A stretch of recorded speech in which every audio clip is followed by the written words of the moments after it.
this was an interesting piece of news. I thought this was cool. Just because, this is a system that most people don't realize exists. But we did bring it up on the video game years. Poison spikes. 1978 video game years, I believe it was. A very goofy year. Video game years was very goofy up to like 80 anyway. It was very goofy. Very, very few topics to cover. I remember me struggling for my RCA Studio I jokes. RCA Studio II, Ian. Yes. Black and white system. And maybe, how many games? 25? Yeah. Somewhere I'm not a big there. RCA Studio II expert, not a big collector, so don't burn me on this, everyone. Oh, there was 35. I don't fucking care. It was an esoteric system. Onboard beeps. It was antiquated even when it came out in 78 because they didn't have color. And 2600 came out a year before and had color. The Magnavox Odyssey 2 had like color and onboard sound. I mean, sound through the TV. So, as Lance said, RCA, the people that brought you the radio, I think he said, in there. So, there was a rumored cartridge, I guess that was hard to track down for, like, the holy grail of the RCA. There's a holy grail of every system. Even your Emerson Arcadia 2001 you say you're going to start collecting for. But for RCA Studio II, there was a bingo game. Right. Which I had no idea, because I'm not a real video game collector, so I didn't know about this. With cards and chips and everything. Yeah, it's interesting because it's almost like a throwback 6 years before to the Odyssey 1, where you had poker chips and stuff for the games and dice and stuff and Feelies, like the Infocom games. So it's TV bingo. It's part of the TV Casino series. Program cartridge 18V601 for use with RCA Home TV Programmer. I guess that's the alternate name for the Studio II. Again, not a big expert. Includes bingo cartridge, 20 bingo cards, and 150 marker chips. So I'm guessing that you pass them out to your friends, and instead of having, I've seen bingo games for sale before, where exactly stuff like that. The crank ball, and you pull up the cage. Yep. So I'm guessing this is the video version of that, where it's a randomizer and it just hits a bit, it hits out a number, bingo, and from whatever it is, 1 to 75, whatever bingo. I used to play bingo, whole other conversation. The TV on this, the video game. It's not interactive. This is not interactive. It literally just would be B17. And you and your friends would be like, oh, okay. G35. I guess maybe there was a button for the next. Right. So you don't have to rush and. So the old church lady doesn't go too fast. For those people they're literally, in my bingo experience, there'd be ladies that have like 15 cards, and they had the cool punchers. They don't use the. No, they use chips. the dabbers. The dabbers, which are actually pretty fun, and they had the little stuffed animals and their sayings, and I could probably write a book about the bingo. The time I went to bingo for like 2 years while I was writing my script way back. I never even told you about that. Anyway, so one came up for auction. And I think they originally started at like 700 or 7,000 or 7,500. They lowered it to 3,500. Got one bid. Yeah, which is interesting. It's not like people don't know about this. Atari Age posted about this because people were like, "Well, does this exist?"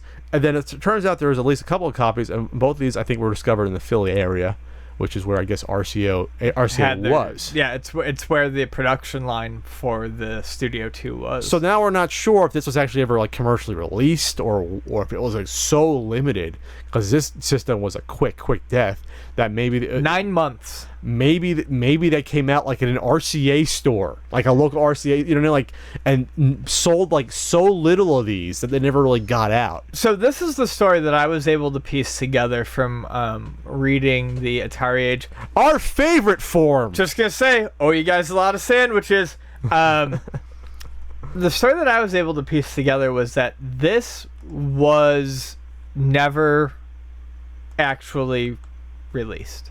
That this was likely sold off to employees or given away to employees as a late release title that basically never made it. Never had the chance. So they put it was because this isn't a prototype. This is like a production. Well, it was production, but there was a lot of rumors about it not being final art. There not being some final things on it that would have been on final boxes, or there was, but they were rushing it. But the box is a box. There's instructions that are printed. The cartridge looks legit. So it might have made it out as basically it might have gone out as like a demo piece. There might have been a couple demos left behind at stores that got sold, but mostly the feeling is that it was given away or sold off very cheaply to people within the RCA, the RCA company. Because very few people, if any, could remember, including there's a very interesting thread with the RCA Studio II production line manager, and there's very few memories of this ever making it to market. That said, so it's extremely rare, and yeah, it's just the only known instances of it really showing up are at flea markets.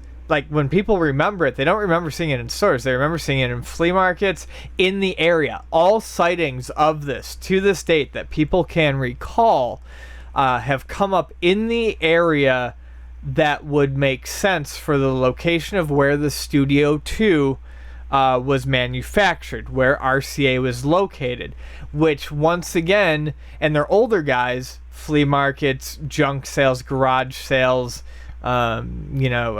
church sales, that sort of things, stuff that would have been given away to employees that was later sold off. And that's kind of the current theory as to how some of these have gotten out into the market, which is interesting. I mean, this is kind of like the old rumor of the stadium events being a very regional thing. Mm-hmm. Only this actually appears to be very true. Where it was a very much an RCA inside thing that was given away, and over the years, people are like, I don't need this crap, and they tossed it out there. Someone noted, it's interesting, I had to track this thread. I have a chance to go through as much as you have, but they tracked the part numbers, the RCA part numbers, and includes the front and back TV Bingo game labels as well as the instructions. So these were recorded as like official parts, I guess. Right. If you had to internally for production, or if you had to order a TV Bingo instructions, there's a part number assigned to it. Oh, okay. So this is going to come out. Yeah. It sounds like when you go that far, which again, it looks like a production cart with has a manual printed for it. So they got that far. It's not just like some weird prototype. It was whatever. It was a late production prototype, unreleased game. I think the thing was I think they said it was a 9-month from start to finish on the RCA Studio II, and I think they just never bothered releasing this to stores. There was somewhere in there, the production line manager said that they literally sold this for 10 cents on when the RCA Studio II, they realized that it was failing and they ditched it so quick, they sold it for the systems for 10 cents on the dollar to Radio Shack. And Radio Shack just bought them out? So there was really no reason for them to bother with something like Bingo. What the hell? And at the rate that if Bingo was like the last game they were doing, there probably was no reason to get it out there. They probably just halted the production on Bingo, and like I said, they probably just gave it away to internals. Pretty sad when your last game is something like Bingo. Right, when you had things like Space Invader clones. I mean, granted, Space War. You had what was the bowling was a big one. The gunslinger one. It might have even been called Gunslinger or Sharpshooter, I think it was. No, I saw that today. That Gunfighter. You had Gunfighter, which was like a takeoff of the one from the Midway game from 76, 77, where it's 1-on-1 and you shoot at each other. It's Space War. That's an actual game. Fun with numbers. Tennis/squash, baseball. I think I have like 5 of these games. I can go for the whole set besides Bingo. Baseball, Speedway/Tag, Gunfighter/Moonship Battle, Schoolhouse 1, Schoolhouse 2, Math Fun, Electric Boogaloo, Casino 1 Blackjack, Casino Series TV Bingo, and the Mystic Series Biorhythm. What the hell's with the Biorhythm games in the late 70s? I never understood that on computers. Anyway, so then there's ones that came out in France and Australia, which are almost the same exact things. And then in Japan, wow, this came out in Japan. That's kind of weird to see. Well, that's the thing. Like, the U.S. version of Bingo is very hard, but apparently there is a European version of Bingo. You can actually get that. That, if I read the thread correctly, there is a European version and possibly a Japanese version of Bingo that did get wide releases. So what's interesting about this is that originally, like a lot of other stuff that's found, like, for example, Stadium at Complete in Box, it was originally in a lot auction. Oh. It was just like, okay, here's we got this RCA Studio II, we got the owner's manual, we got the switch box, we have, you got Blackjack, Schoolhouse 1, Fun with Numbers, Tennis Squash, and this Bingo cartridge is in here too. then of course probably everyone fucking flipped their shit. And this is what probably happened. I think I saw this mentioned. Someone tried to do a backdoor deal probably, and said, "Oh, I'll give you, $1,000 for all of that," and then was caused the person running the auction be like, "Oh, what's going on here?" And then looking it up, and then discovering they had this one piece of gold and relisting it. So then you screwed over everyone else. Might have gotten a deal. They got more money. That's good for them, but don't fucking do the backdoor deal shit. Hey, folks, this is what I'm going to say, and it's a number one rule of flea markets, too, and it's the same on eBay. Keep your fucking cool. If you spot something, don't go nuts. Just go, yep, all right, I'll take that. Because you're always afraid that someone's also going to discover it, but this one I was going to discover anyway. But I think people would have discovered if you did the backdoor deal and got it, they would find out who you are. Then again, it's not like there's a heavy RCA Studio II, conglomerate out there to toss them out. I'm always searching for Studio II. RCA Studio II age. Wonder what that website would be like. I only buy it to lick the labels off the cartridges and then throw them in the dumpster. You know what? Fuck that, Dean. I want a complete RCA Studio II set. So this is what I'm going to get at. This is probably, who knows how many exist of these? 20? Who knows? Could be less than that still exist. I think the thread somewhere in there that said 50 or less. That exist. Yeah. So we're talking a pretty rare game. We're talking like NWC Gray. Sure. Potentially. But who wants this cartridge? I was trying to think to myself, if I wanted to go for this cartridge, what would be my maximum I would spend? And when I looked at it, I was tempted for a half second to bid at it at $3,500. Then I realized, it's not for bragging rights. I don't like the RCA Studio II. It's not one of those things that, hey, Joe Santulli, put this in the Video Game History Museum. Why? It's bingo for RCA Studio II. He'd be like, I don't care still. So it's like, what? Let's play. Let's play bingo on RCA Studio II? Yeah. Wow, that could be interesting. Then but we can get the foreign version though. That's easier to find. Good, fair. Are you going to say for our completely unnecessary Let's Play show, which may or not be starting up, we should do RCA Studio II? Yeah. You want to? Can we run that through the upscaler to HD? Probably fucking not. Okay. But we'll find a way. But that's my point though, is that I wonder if two or more of these ever, because sometimes when these rare games come out in auction.